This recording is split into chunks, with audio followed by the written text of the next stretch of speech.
तो क्या हाल चाल है दोस्तों, स्वागत है आप सबका आज के हमारी एक और नई वीडियो में। आज का वीडियो होने वाला है हमारा क्लास 12th वाले बालक्स के लिए और हम बात करने वाले हैं हमारे अकाउंटेंसी का जो चैप्टर नंबर 1 है, फंडामेंटल्स ऑफ पार्टनरशिप या फिर बेसिक्स ऑफ पार्टनरशिप के बारे में। ऑलरेडी हमने इसका मेजॉरिटी ऑफ द पोर्शन जो मेजर इंपॉर्टेंट चीज़ें थी जैसे partnership deed, types of partners capital account, उसमें हमारे दो मेथड्स होते थे, एक फ्लक्चुएटिंग एक फिक्स्ड कैपिटल वाला, और उसके साथ साथ कुछ हमने journal entries, PNL appropriation account और पार्टनर्स कैपिटल अकाउंट, ये सारी चीज़ें हमने डिस्कस कर ली थी। अब हमारा 4 पार्ट हो चुका था, ये 5th पार्ट होने वाला है। अब इसमें ज़्यादा से ज़्यादा 1 या 2 वीडियोज़ और आने वाली, यानी कि ये आज का वीडियो और जो नेक्स्ट पार्ट होगा इसका पार्ट नंबर 6 और या 7, यानी कि 7 वीडियो में आपका चैप्टर डिटेल में पूरा अच्छे से कंप्लीट हो जाने वाला है। तो अगर आप प्रीवियस पार्ट्स को नहीं देखे हो तो डिस्क्रिप्शन में ही आपको अकाउंट्स प्लेलिस्ट का लिंक मिल जाएगा, आप उसको ओपन करो, प्रीवियस पार्ट देखो, फिर इससे कंटिन्यू करो। और इसमें मैं बता दूं कि इस वीडियो में हम बहुत छोटे छोटे एडजस्टमेंट्स देखने वाले, जैसे कि सामने ही सबसे पहला हमको दिख रहा है कि calculation of interest on capital. तो इस तरीके से हम कुछ माइनर एडजस्टमेंट्स होती हैं, कुछ कैलकुलेशंस होती हैं, तो वो सारी चीज़ें हम देखेंगे। आगे बढ़ने से पहले अगर आपने अभी तक वीडियो को लाइक नहीं किया तो लाइक कर देना है, सब्सक्राइब नहीं किया तो सब्सक्राइब कर दो, बिकॉज फ्री ऑफ कॉस्ट पूरा सिलेबस आपको टाइम से पहले, यानी कि मैक्स टू मैक्स आपका जब हाफ ईयरली एग्जाम होता है तब तक आपका मेजॉरिटी ऑफ द सिलेबस हो जाएगा कंप्लीट। एंड अपने दोस्तों के साथ कर दो शेयर, उनको भी बता दो कि यहाँ पे फ्री ऑफ कॉस्ट नोट्स भी मिलेंगी। जी हाँ, ये जो पीडीएफ है ये आप टेलीग्राम चैनल से डाउनलोड कर सकते हो, टेलीग्राम चैनल को ज्वाइन करो, उसका जो लिंक है वो डिस्क्रिप्शन बॉक्स में मिल जाने वाला है। दोस्तों से भी सब्सक्राइब कराओ, खुद भी सब्सक्राइब करो, लाइक करो, कुछ भी कॉमेंट मन में आए कुछ भी कर दो। अब बढ़ते हैं हमारी टॉपिक की ओर, जो कि है हमारा calculation of interest on capital. तो हमने देख लिया था कि हमारा जो इंटरेस्ट ऑन कैपिटल होता है वो हम तभी देते हैं कि जब हमारा बिजनेस जो फर्म है उसमें पार्टनरशिप डीड हमारी प्रेजेंट होती है। अगर पार्टनरशिप डीड साइलेंट है या फिर पार्टनरशिप डीड नहीं है तो हमारा इंटरेस्ट ऑन कैपिटल नहीं आने वाला। ये तो चलो मान लो बेसिक्स हो गया। अब अगर हमें इंटरेस्ट ऑन कैपिटल देना है तो हम कैसे देंगे, उसका क्या कैलकुलेशन होने वाला है। तो सबसे पहला हमारा एक आता है बेसिक कैलकुलेशन। तो बेसिक कैलकुलेशन क्या होता है कि हमारा जो इंटरेस्ट ऑन कैपिटल है, जो मेरे नोट्स में जितने भी फॉर्मूलाज होंगे इंपॉर्टेंट, तो उसको मैंने ऐसे हाईलाइट कर दिया है, एग्जांपल्स को भी हाईलाइट कर दिया है, जिससे कि आपके नज़र से वो छूट ना जाए। तो हाईलाइटेड पोर्शन में आपको जितने भी फॉर्मूलाज हैं, पूरे अकाउंट्स का नोट्स है उसमें आपको मिल जाने वाले हैं। तो बेसिक कैलकुलेशन क्या होता है इंटरेस्ट ऑन कैपिटल का, जो हमारा ओपनिंग कैपिटल होता है। इंटरेस्ट ऑन कैपिटल हमारा ओपनिंग कैपिटल पे देते हैं, ना कि क्लोजिंग कैपिटल पे। जो हमारा ओपनिंग कैपिटल होता है वो हम उसको लेते हैं, फिर उसके बाद उसको मल्टीप्लाई कर देते हैं हमारा जो भी रेट ऑफ इंटरेस्ट है, 6%, 7%, 12%, जितना भी परसेंटेज है उसको हम ले लेंगे। इंटरेस्ट ऑन कैपिटल आप जैसे हमारा 6% है तो यहाँ पे 6% ले लिया जाएगा। उसके बाद हम उसको मल्टीप्लाई कर देंगे पीरियड, यानी कि कितने समय का लगाना है। अब मान लीजिए कोई पार्टनर बीच में आए, किसी के नए पार्टनर का एडमिशन हुआ और 6 महीने ऑलरेडी बीत चुके हैं, तो यहाँ पे उसका पीरियड हो जाएगा 6/12, यानी कितने पीरियड का उसको इंटरेस्ट ऑन कैपिटल, 6 महीने बीत गए, 6 महीने बचे। कुछ पार्टनर से जो पूरे साल में है तो आप चाहो तो इसको 12/12 लिखो, और या फिर इसको नहीं भी लिखोगे तब भी, बिकॉज यहाँ पे 12/12 जब आ जाएगा पूरा मंथ तो ये 1 आ जाएगा, ये 1 आ जाएगा, तो 1 उतना कुछ मैटर नहीं करने वाला है आपका। अगर आप अगर पूरे साल का निकालना है तो इसको कंसीडर ना करना। अगर कुछ मंथ्स का निकालना है, मंथ्स कौन से, जो मंथ्स जिस डेट से नया पार्टनर आया है या जिस डेट को किसी का रिटायरमेंट हुआ है, तो उस डेट तक, रिटायरमेंट के केस में ईयर स्टार्टिंग से जब रिटायरमेंट हुआ उतने मंथ्स का। एडमिशन के केस में जब एडमिशन हुआ तब से ईयर एंड जब तक हुआ है, ये बात ध्यान रखना। जब एडमिशन हो रहा है तब स्टार्टिंग से लेकर ना, बिकॉज उसमें ओपनिंग और क्लोजिंग वाला दिक्कत आपको हो जाने वाला है।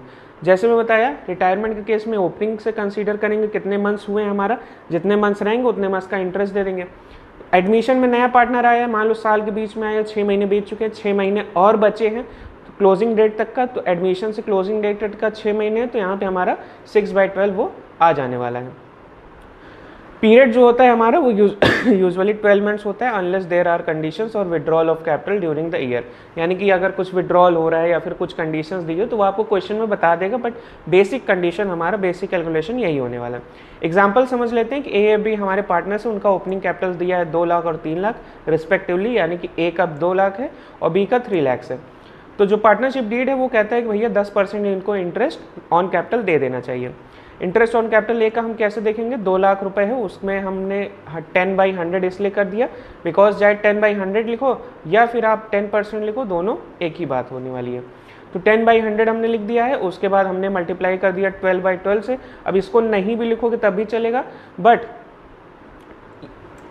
उसका कुछ कंसिडरेशन नहीं है, बट अगर लिख भी दोगे ठीक है, नहीं लिखोगे तो भी ठीक है, बहुत कुछ ऐसे इम्पैक्ट नहीं करने वाला है।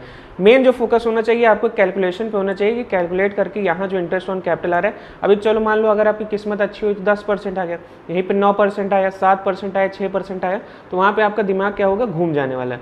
तो इसके लिए परसेंटेज निकालने का जो फॉर्मूला है, जो बेसिक ट्रिक्स हैं, बहुत सारे हज़ारों वीडियो आपको यूट्यूब पर मिल जाने वाले हैं, तो मैं दोबारा उसको नहीं रिपीट करूँगा। आराम से यूट्यूब पर सर्च करो basic tricks for percentage calculation, तो आपको आराम से बहुत सारी ट्रिक्स मिल जाएंगी। तो कैलकुलेट, उसको प्रैक्टिस करो, अपना बैठो 10-15 सिनेरियो बना लो, 1.5 लाख का 15%, 1.5 लाख का 6%, 2.5 लाख का मतलब 2.5 लाख का 6%, 3 लाख का 8%, ऐसे मल्टीपल सिनेरियोज बना लो, उसको प्रैक्टिस करो। जितना प्रैक्टिस करोगे उतना ईजी होने वाला है। एक बात जान लो, इंटरेस्ट ऑन कैपिटल बहुत सारे बच्चों का क्वेश्चन बिगाड़ देता है, और एक जगह इंटरेस्ट ऑन कैपिटल बिगड़ा, P&L अप्रोप्रिएशन बिगड़ गया, बैलेंस शीट बिगड़ गई, आपका क्वेश्चन का ऐसे तैसे हो गया। 10 नंबर अगर मिलना होगा तो आपको कितना मिलेगा, मुश्किल से 4 या 5 नंबर। फिर सोचते हो कि भैया एग्जाम में ना मार्क्स क्यों नहीं मिला, मैंने तो बहुत अच्छा प्रिपरेशन किया था। बेसिक कैलकुलेशन आपका पूरा क्वेश्चन बिगाड़ सकता है। उसी तरीके से सेम हमारा बी कैपिटल का भी है, 3 लाख का 10% और 12 मंथ्स के लिए पूरा है, तो 30,000 हमारा आ गया। अब हमारा है impact on additional capital introduce. मान लो जितना इनका मान लो 2 लाख रुपए स्टार्टिंग में था, इन्होंने through out the year 1 lakh रुपए और स्टार्टिंग में ही इंट्रोड्यूस कर दिया, तो क्या होगा, तो if a partner introduces additional capital during the year, interest is calculated on the additional capital from the date of introduction to the end of accounting period. वही कह रहा है कि जैसे मान लो ये 2 लाख का है, 2 लाख पूरे साल का था, इन्होंने 1 लाख और ऐड कर दिया, बट कब किया, जब 6 महीने बीत चुके थे। तो उस 1 लाख पे हम पूरे साल का इंटरेस्ट नहीं निकालेंगे, तब हमारा जो एक कैपिटल अकाउंट बनेगा, तो उसमें एक हमारे ये 2 लाख वाला होगा और एक अलग से हम बनाएंगे 1 लाख वाला, जिसमें हमारा जो इंटरेस्ट है वो तो 10/100 ही रहने वाला है, बट यहाँ पे जो पीरियड है वो हमारा 6/12 हो जाएगा। तो दो इंटरेस्ट निकलेंगे, दोनों को ऐड करके फाइनल आ जाएगा। एग्जाम्पल यहीं पे दिया हुआ है कि इंटरेस्ट ऑन इनिशियल कैपिटल हमारा 2 लाख है, एडिशनल कैपिटल मान लो मैं 1 लाख कह रहा था, यहाँ पे 50,000 ले लो, और इसको कब किया है, जुलाई 1 को किया है।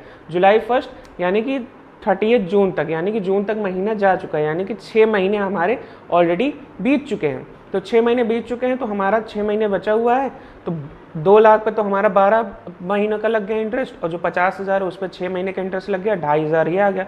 तो इंटरेस्ट ऑन कैपिटल कितना हो गया, 20 + 2.5 के, तो ये हमारा हो गया 22.5 थाउजेंड। और बी का जो कैपिटल है वो हमेशा 3,000, हमेशा नहीं मतलब वो 30,000 ही रहेगा। Impact of withdrawal of capital, यानी कैपिटल को हम विड्रॉ कर ले रहे हैं, परमानेंट विड्रॉल है, ऐसा नहीं है कि ड्राइंग्स वाला नहीं है, ये विड्रॉल है। देखो ड्राइंग्स और विड्रॉल में डिफरेंस होता है। ड्राइंग्स क्या होती है, हमने थोड़ा सा कैपिटल से पैसा निकाला, हमने कुछ महीने या कुछ टाइम बाद वो वापस डाल दिया। विड्रॉल क्या होता है कि हमने निकाल लिया, अब हम उसको वापस नहीं डालेंगे, ना तो हम फर्म को उस पर इंटरेस्ट देंगे। वहीं पे जो हम ड्राइंग्स निकालते हैं, अपनी कैपिटल से कुछ पैसा निकालते हैं पर्सनल यूज़ के लिए, जो ड्राइंग्स होता है, या फिर हमने बिजनेस के कुछ गुड्स को इस्तेमाल कर लिया, तो हम वहाँ पे इंटरेस्ट ऑन ड्राइंग्स लगा देते हैं। बट हमारा यहाँ पे समझना पड़ेगा ड्राइंग्स और विड्रॉल दोनों अलग अलग चीज़ें हैं। If a partner permanently withdraws capital during the year, interest is calculated on the reduced capital from the date of withdrawal at the end of accounting period. कैसे होगा, एग्जाम्पल समझते हैं। इनिशियल एग्जाम्पल से करते हैं, तो उसमें बी क्या है, उन्होंने जो 40,000 है उसको 1 अक्टूबर से निकाल लिया, 40,000 अपना माइनस कर लिया। बी का कितना था, बी का हमारा 3 लाख रुपीज़ उनका था, तो अब बचा कितना, 2,60,000, बिकॉज 40,000 माइनस हो गया। तो उसका बी का जो इनिशियल कैपिटल है फ्रॉम जनवरी 1 टू सितंबर 30। अब यहाँ पे ध्यान देना, आपको क्वेश्चन में दिया रहेगा कौन सा फाइनेंशियल ईयर दिया गया है, मतलब जब आप क्वेश्चन में आपको दिया रहेगा, क्वेश्चन आएगा तो उसमें दिया रहेगा कि ईयर एंडिंग पीरियड क्या। अब जैसे यहाँ पे मान लो जो मेरा एग्जाम्पल है, यहाँ पे कैलेंडर ईयर लिया गया, यानी जनवरी टू दिसंबर। अगर आपके क्वेश्चन में कैलेंडर ईयर होगा तो वो मेंशन करेगा कि कब कब बनाना है, मतलब जनवरी टू दिसंबर है।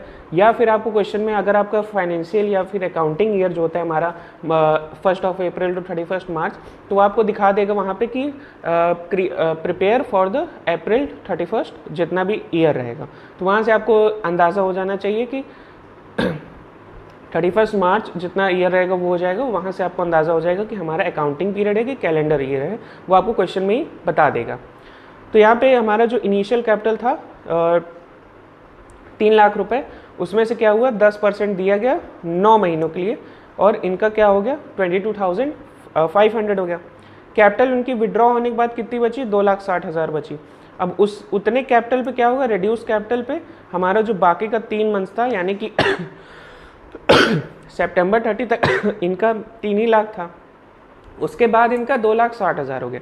तो सितंबर एंड तक हम इनको 3 लाख पे इंटरेस्ट देंगे, उसके बाद 2,60,000 पे इंटरेस्ट दे देंगे। जैसे हमारा फर्स्ट केस में जितना जब तक जितना पैसा था उतने पे दिया था पूरे साल का, एडिशनल जो लाया था तो जब से लाया था तब तक का दे दिया था, इसी तरह इसमें भी करेंगे।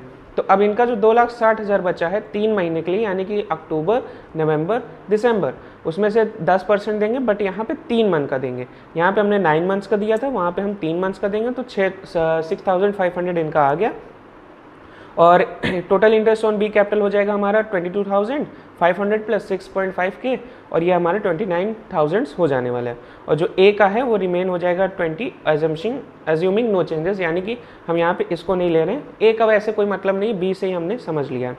Interest on capital as a charge और एप्रोप्रिएशन, अब हमारे ये एज अ चार्ज होता है या फिर एप्रोप्रिएशन होता है, तो इसमें क्या होता है हमारा इट इज़ अ ऑलरेडी मैं बता चुका। अगर आपको जानना है कि प्रॉफिट मतलब कोई एडजस्टमेंट एज अ चार्ज या फिर एप्रोप्रिएशन कैसे होता है, इसका मीनिंग क्या होता है, तो आई थिंक मैंने फर्स्ट या सेकंड लेक्चर मतलब जो पार्ट है इसका चैप्टर का उसमें मैंने समझाया था। अगर आप जानना चाहो तो वहाँ जाके देख सकते हो। It is crucial to understand whether interest on capital is treated as a change against profit or appropriation of profit. Appropriation of profit यानी कि हमारा प्रॉफिट हो रहा है और हम प्रॉफिट से निकाल करके हमारा इंटरेस्ट देंगे। चार्ज अगेंस्ट प्रॉफिट क्या होता है, लॉस होगा तब भी हम देंगे, प्रॉफिट होगा हम तब भी हम देंगे। तो एप्रोप्रिएशन ऑफ प्रॉफिट क्या है, दिस इज यूजुअल ट्रीटमेंट, यानी कि हमारा interest on capital usually appropriation of profit होता है। Interest on capital is paid out of the firms profit, यानी कि अगर प्रॉफिट हुआ है तभी हम उनको इंटरेस्ट देने वाले हैं। इफ़ प्रॉफिट्स आर इनसफिशिएंट, अगर प्रॉफिट कम पड़ रहा है तो इंटरेस्ट को या तो हम रिड्यूस कर देंगे प्रोपोर्शनली या फिर हम इंटरेस्ट देंगे ही नहीं, अनलेस हमारा जो डीड है वो कुछ और कहता है। यानी कि मान लो पार्टनरशिप डीड कहता है कि भैया लॉस हुआ तब भी तुमको देना है, यानी कि लॉस हुआ तब भी देना है, तो वो क्या हो गया एप्रोप्रिएशन ऑफ प्रॉफिट नहीं हुआ, तब वो हो गया हमारा charge against profit. Charge against profit क्या कहता है, partnership deed explicitly state that interest on capital is a charge against profit, यानी कि हम अपना उसको P&L अप्रोप्रिएशन अकाउंट में एडजस्टमेंट नहीं आएगा, वो होगा हमारा P&L अकाउंट में ही हो जाएगा, बिकॉज उसमें लॉस आएगा तब भी हम देंगे, प्रॉफिट आएगा हम तब भी देंगे। तो it must be provided even if the firms incur losses, in this case it is debited to P&L account and not profit and loss appropriation account, यानी कि अप्रोप्रिएशन अकाउंट में नहीं आएगा, वो हमारा जो हमारा नॉर्मल P&L अकाउंट है उसी में आ जाएगा। एग्जाम टिप अगर आप चाहते हैं तो क्लोज अटेंशन देना चाहिए कि डेट ऑफ कैपिटल इंट्रोडक्शन और विड्रॉल, यानी कि कब कैपिटल को इंट्रोड्यूस किया गया है, कब कैपिटल को विड्रॉ किया गया है। Remember to calculate interest on specific periods, यानी कि जो हमारा मेन मंथ है कितने मंथ का देना है यही आपको कंफ्यूज करने वाला है और इसी को आपको प्रैक्टिस करना है।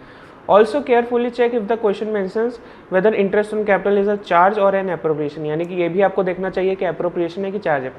अब आपके माइंड में क्वेश्चन आएगा कि ये बताओ भैया कि हमारा अगर क्वेश्चन में दिया ही नहीं है कि वो एप्रोप्रिएशन है कि चार्ज है, तो आपको बाय डिफ़ॉल्ट जाना है। बाय डिफ़ॉल्ट हमारा क्या होता है, जो हमारा इंटरेस्ट ऑन कैपिटल वो एप्रोप्रिएशन होता है, यानी कि profit and loss appropriation account में आएगा, P&L अकाउंट में वो हमारा नहीं आने वाला है। P&L अकाउंट में आप तभी उसको लिखोगे जब हमारा क्वेश्चन में स्पेसिफाई किया जाएगा। अब हम जानते हैं कि इंटरेस्ट ऑन ड्राइंग्स कैलकुलेट कैसे किया जाता है। तो सेम इंटरेस्ट ऑन ड्राइंग्स भी हमारा तभी दिया जाता है कि जब हमारा पार्टनरशिप डीड में लिखा हुआ है, पार्टनरशिप डीड में नहीं लिखा हुआ है या फिर पार्टनरशिप डीड साइलेंट, तो हमें एक कंपलसरी नहीं है कि इंटरेस्ट ऑन ड्राइंग्स देना ही देना है।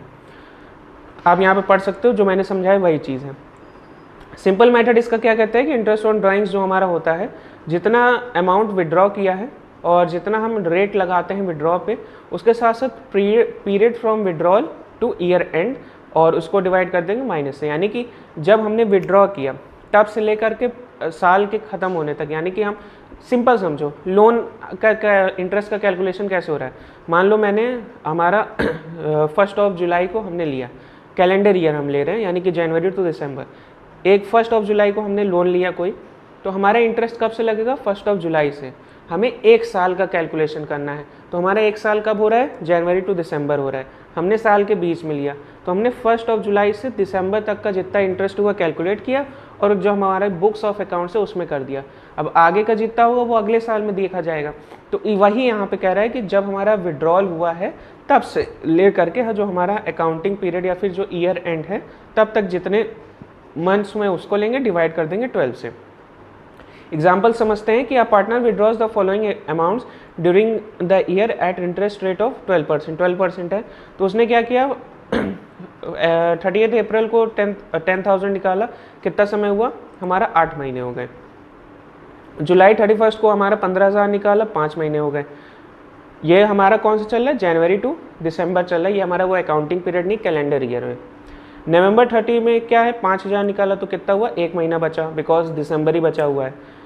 तो इंटरेस्ट ऑन 31 अप्रैल हमारा कितना हो जाएगा, हमारा जो 10,000 है, 10,000 8 महीने के लिए 12%, सेम 10,000 12% 8 महीने के लिए हमारा 800 आ गया। उसी तरीके से जो जुलाई 31 है सेम, बहुत ईजी है, इसको फालतू कॉम्प्लिकेट मत करना। 15,000 है, 12% का इंटरेस्ट है, कितने महीने के लिए दिया, 5 महीने के लिए, 750 हो गया। नवंबर 30 1 महीना बचा था, 12% 5,000 50, टोटल इंटरेस्ट कितना हो गया 8 + 750 50, हमारा 1600 आ जाता है। अब हम बात करते हैं हमारा प्रोडक्ट मेथड या फिर वेटेड एवरेज मेथड एक होता है इंटरेस्ट ऑन ड्राइंग्स को कैलकुलेट करने का। तो क्या होता है कि इसके स्टेप्स हम देखते हैं। जो हमारा ये मेथड होता है कि जो कैलकुलेशन करता है when there are multiple irregular withdrawals, यानी कि हम साल में बहुत सारे विड्रॉल्स करें बट इररेगुलर है। ऐसा नहीं कि हर महीने हम विड्रॉल करें या फिर हर क्वार्टरली विड्रॉ करें, कभी मान लो 3 महीने में कर लिया, कभी 1 महीने में कर लिया, फिर अगले महीने कर लिया, फिर 6 महीने बाद किया, ऐसे हो रहा है। तो यहाँ पे क्या होता है हमारा कि multiply the amount of each withdrawal by the number of months from the date of withdrawal to the end of accounting year, this gives product. यानी कि जो हमारा अमाउंट विड्रॉ हुआ है और जो पीरियड है हमारा जितने मंथ्स आउटस्टैंडिंग है उसको मल्टीप्लाई कर देंगे तो इससे हमारा प्रोडक्ट आ जाता है। अब सारे प्रोडक्ट्स को हमने ऐड कर लेना है और calculate interest on total product for 1 month at a given rate, यानी कि 1 महीने के लिए हमारा पीरियड क्या होगा 1/12। हमें यहाँ पे पीरियड पे ध्यान नहीं देना, बिकॉज पीरियड पे क्यों नहीं ध्यान देंगे, बिकॉज यहाँ पे जो हमारा मंथ्स है वो ऑलरेडी प्रोडक्ट बन चुका है, यानी कि अमाउंट मल्टीप्लाइड बाय मंथ्स हो चुका है, हमारा प्रोडक्ट आ चुका है। तो इसलिए यहाँ पे ये जो मंथ्स है ये इसको ध्यान रखना है। जब हमारा वेटेड एवरेज या प्रोडक्ट मेथड होगा तो हमेशा यहाँ पे 1 होगा, यहाँ वहाँ 1 से लेके 2 3 4 ऐसे कभी नहीं होने वाला है। तो इंटरेस्ट ऑन ड्राइंग्स हमारा टोटल प्रोडक्ट हो जाएगा मल्टीप्लाइड बाय जितना रेट होगा और उसको मल्टीप्लाई कर देंगे 1/12 से। तो एग्जांपल्स देखते हैं कि हमारा डेट ऑफ विड्रॉल दिया है, अमाउंट है, मंथ्स आउटस्टैंडिंग है, प्रोडक्ट दिया है। तो 30 अप्रैल को इन्होंने 10,000 निकाला 8 महीने के लिए, तो 10 × 8 हमारे 80,000 आ गया। 31 जुलाई को हमारा 15,000 निकाला गया है और इसको 5 महीने के लिए निकाला गया है, इसको मल्टीप्लाई किया तो हमारा 75,000 आ जाने वाला है। उसी तरीके से जो नवंबर 30 है सेम एग्जांपल ऊपर वाला है, तो इसको क्या किया गया 5,000 के लिए 1 महीने के लिए था, हमने मल्टीप्लाई किया 5,000 आ गया। अब हमारा ये जो है टोटल प्रोडक्ट कितना आ गया हमारा 1,60,000 आ गया। अब हम इस पर क्या करेंगे 1,60,000 लिया, इसको 12% इंटरेस्ट रेट था उससे मल्टीप्लाई किया और 1 महीने का निकाला तो ये हमारा कितना आ गया 1,600 हमारा पूरे साल का आ गया। ये हमारा ऐसा नहीं 1 महीने का है, पीरियड यहाँ पे बस 1 महीने क्यों है, क्योंकि यहाँ पे जो मंथ आउटस्टैंडिंग थे इसको हमने मल्टीप्लाई कर दिया था हमारे अमाउंट से, जिससे हमें प्रोडक्ट मिल गया था। इस वजह से हमारा 1 महीने यहाँ पे आएगा। देखो यहाँ भी 1,600 आ रहा है इस मेथड से भी और इस मेथड से भी हमारा 1,600 आ रहा है। अब लास्ट हमारा एक होता है कि एवरेज पीरियड मेथड। तो एवरेज पीरियड मेथड में क्या होता है कि इसमें बताया जाता है कि डिफरेंट सिनेरियोज होते हैं, वो आपको क्वेश्चन दिया रहेगा। यहाँ पे जो मंथ्स का है इसको आप चाहे तो समझो चाहे रटो, वो आपके ऊपर है। इसमें मेथड यूज़ किया जाता है जब हमारा फिक्स्ड अमाउंट को रेगुलरली विड्रॉ किया जाता है, यानी कि हर मंथ के स्टार्टिंग में विड्रॉ कर ले रहे हैं, हर मंथ के एंड में विड्रॉ कर ले रहे हैं, हर क्वार्टर में विड्रॉ कर ले रहे हैं, पर 6 महीने में एक बार यानी कि 6 मंथली या फिर हाफ ईयरली कर ले रहे हैं, एनुअली कर ले रहे हैं। तो जैसे भी होगा उसमें कैसे क्या होने, कितने अमाउंट पीरियड होगा, कितने मंथ्स हो गए देखते हैं। अगर हमारा फिक्स्ड अमाउंट विड्रॉ किया जा रहा है हर महीने के स्टार्टिंग यानी beginning of the each month, तो यहाँ पे जो हमारा एवरेज पीरियड हो जाएगा वो हो जाएगा कितना 12 + 1 डिवाइडेड बाई हमारा 2 हो जाएगा। तो एवरेज पीरियड यहाँ पे हमारा 6.5 मंथ्स हो जाने वाला है। क्यों होगा कि हमारा हर महीने के स्टार्टिंग में हो जा रहा है, तो 12 महीने का पूरा हो गया और जो एक एक्स्ट्रा महीने का है उसको हम ले लेंगे, तो जो हमारा क्या होगा यहाँ पे 12 मंथ्स का 12 + 1 हो जाएगा। Fixed amount withdrawn at the end of each month. अब यहाँ पे क्या है हमारा, यहाँ पे एवरेज पीरियड कितना हो गया, 1 + 12 हो गया, 6.5 आ गया। लेकिन इसके फॉर्मूला में एक मिस्टेक है कि जो हमारा शुड बी 12 + 0/2 होना चाहिए। अगर हमारा जो फर्स्ट विड्रॉल है it is very beginning of the year, यानी कि साल के स्टार्ट में है और लास्ट और एट द एंड है। तो however considering monthly intervals the withdrawal of first 12 months and the last 1 month outstanding. So यहाँ पे जो हमारा एग्जैक्ट होगा वो क्या हो जाएगा, 12 + 1 / 2 6.5। For the end of each month कितना हो जाएगा, फर्स्ट हैज़ 11, लास्ट हैज़ 0, तो ये हमारा क्या हो जाएगा, हमारा 11 + 0 / 2 यानी कि 5.5 मंथ्स आ जाने वाला है। उसी तरीके से अगर हमारा साल के बीच में निकाला जा रहा है तो सीधी सी बात है हमारा 6 मंथ्स का हो जाएगा।